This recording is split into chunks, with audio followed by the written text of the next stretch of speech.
Moving on, we have vaping. So I'm going to still stick with that question because unfortunately due to something that happened overnight, two of our panellists had to pull out. And thank you, Keisha, for stepping up as a youth advocate because you will have exposure to some of that stuff. So vaping is a hot wellbeing and disciplinary topic for schools, parents and students. It is actually unlawful to smoke and use e-cigarettes, vapes on school premises or within 4 metres of the school entrance. So why doesn't the Department of Education serve infringement notices for vaping in schools? It's got a property question that was submitted by a parent to say, if it's the law and people break the law, why are we putting that into the hands of schools having to police? And that should just think. So I'm going to kick off with you. Just teach on that one. So I have probably quite a different perspective from a lot of people on the panel in that my job, I work mostly with students at schools. So I work with a couple of different youth organisations and spend time in schools primarily with students. So I get it kind of from their perspective more than anything else. I can't answer as to why the department does or doesn't do things. Don't know. But I think treating it as an issue that needs to be punished more than an issue that we need to look out for in terms of our health of our young people and students is something that bit dicey. From young people's perspectives, there's kind of two that I hear, and it's very much split between not a big deal, they're making such a big issue of it, and not understanding kind of the weight of the issue or the consequences to those young people, especially when we talk about health. And then you have other groups of students in schools going, we really want this to stop, we understand this is a big issue, don't know how to do it. Keisha, how do we fix this? I unfortunately don't have great solutions yet in schools. Every time I talk to them, we're kind of trialing different things or really stuck in what we do. But we also know that just punishing students works on its own for anything, right? We need education and we need conversations and fairly honest and frank conversations. They need to be both ways and backed by mutual support, whether it's sort of that mutual respect between staff in schools and students or wherever that conversation is happening with. But it needs to be conversation more than it needs to be punishment. If students and young people aren't understanding yet or being on the same page about the issue, we can't just be punishing and hoping for it to go away. And from a student's perspective, I hear a lot of the time, whether it's vaping or a million other issues, I get in trouble for this thing, makes me really mad at my school, so then I, don't care about engaging or don't care about doing what this school is telling me to because I don't feel supported in that environment anymore. And so, that's one key place. I didn't follow on because I'm pretty sure it's still not really answering the question. Yeah. Because we work with the Rural Youth Ambassador group, they're very much around genuine student voice in the school. If you look at a lot of youth voices in schools, they're fundraising, they're doing public standard things around ANZAC Day and big race things, but are they actually having genuine conversations about their mental health? There's a school where the wellbeing coordinator is one of the child's mothers, and says, well, how do I deal with it in my school? So I think we just listen to them, that we're still so far away from having genuine young people's voice to what really are the issues for them. And I know in some regional towns it is a huge issue, but in some of the rural ones, if we talk to the young people, there's a lot of other factors probably more severe for them right at the moment. So. Thank you for that, Paul. So I work on the grounds and I lead a team of 9 people in the wellbeing team. And I would say that probably 30% of our work is around managing vaping and or other drug use. So it's a really prominent thing at the moment. We know that. I would agree with what you said in terms of punishment. I'm going to say that I think it's a Band-Aid fix. I don't think the punishment's the way to go. I think using education for parents, for children, for the students, for the staff is the way to go. Absolutely. I've got parents that are walking into the school and they're vaping as they're walking into the school. So when we see this happen, of course we're going to see young people vaping. The question is, where are they getting the vapes from? Are they getting them from the parents?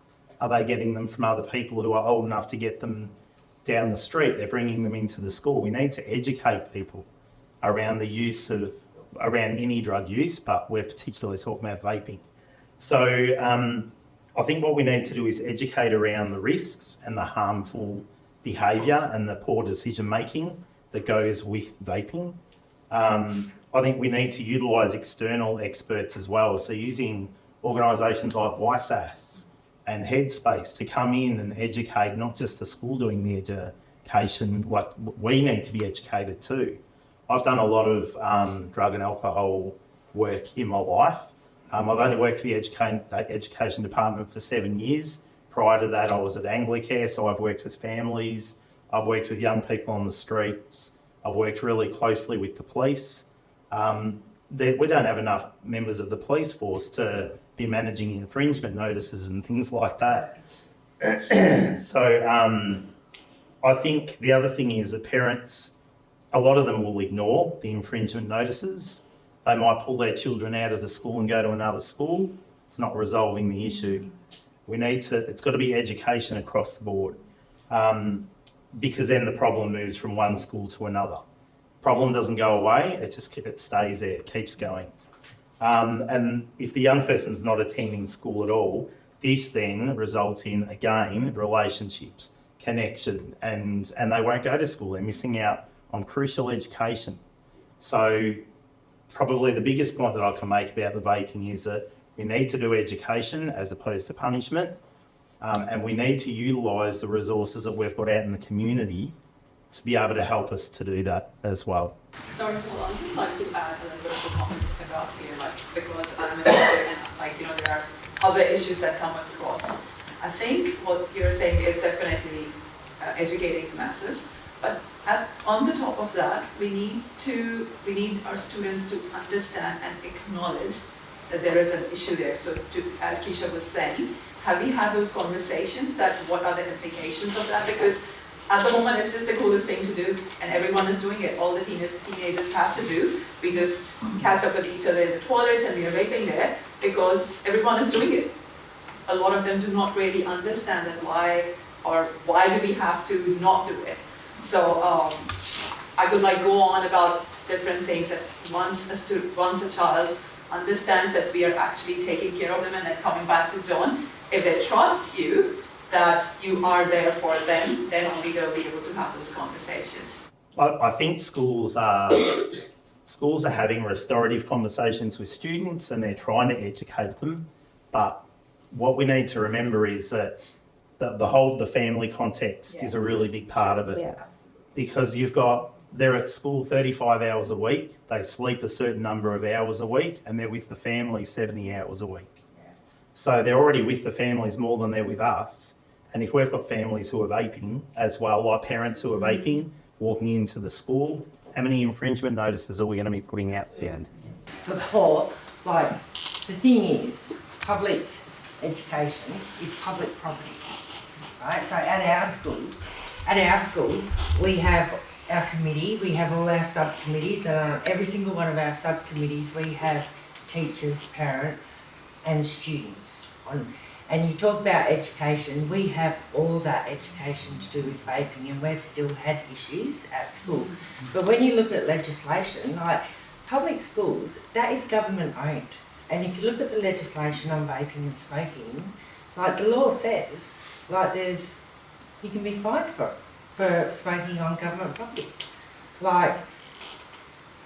Kids need to know this. Follow policies and procedures. Otherwise, So I think what you're saying, Marissa, is that if so it's not necessarily that the penalty notice might be served, it's the fact that they've got an awareness that they could be served. Yeah, they need awareness, because So it's not actually serving the notice, just letting the kids know that could be.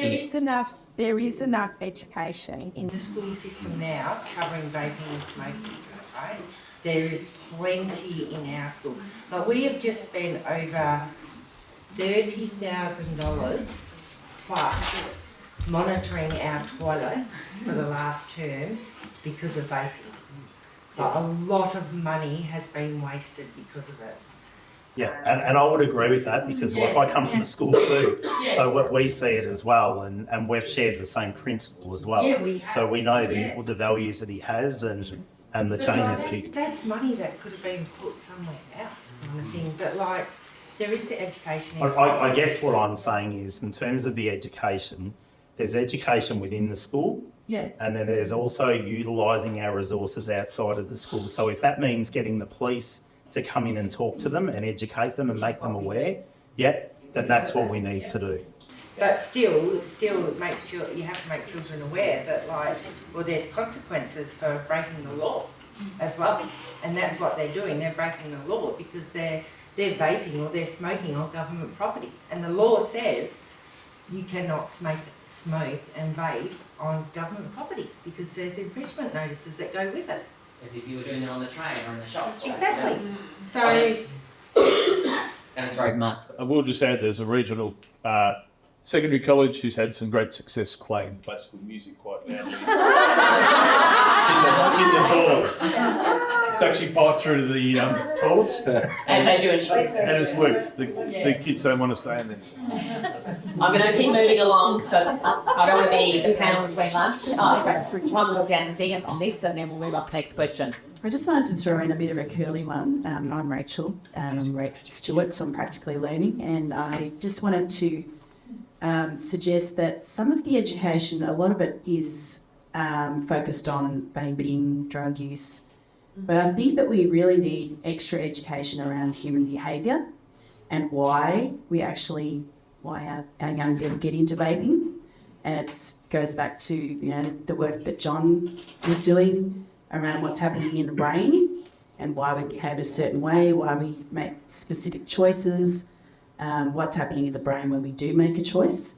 So I think that there really needs to be a focus for young people and adults and parents around our own human behaviours, because I think that's getting at the heart of the issue rather than just band-aid approaches. Thanks, I'd Rachel. make that comment.